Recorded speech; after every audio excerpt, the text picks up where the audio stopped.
किया मैंने, मोहब्बत तर्क की मैंने, गरेबा सी लिया मैंने, ज़माने अब तो खुश हो ज़हर ये भी पी लिया मैंने। मोहब्बत तर्क की मैंने, गरेबा सी लिया मैंने, ज़माने अब तो खुश हो ज़हर ये भी पी लिया मैंने। उन्हें अपना नहीं सकता मगर इतना भी क्या कम है कि कुछ मुद्दत हंसी ख्वाबों में खोकर जी लिया मैंने। आप तालियां बजाकर इस्तेमाल कीजिए डॉक्टर दिलशाद गोरखपुरी से। मैं गुजारिश करता हूं कि बड़ा तरह मोबाइल पर आए और अपनी कलाम से नवाजें।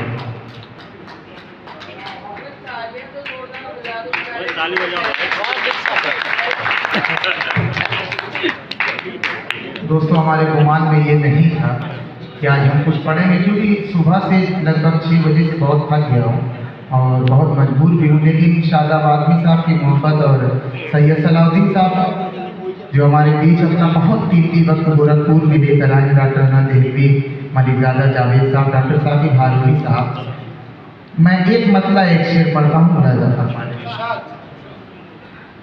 कांटों भरे जीवन का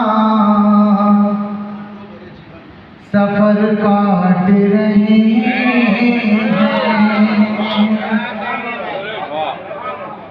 कांटों भरे जीवन का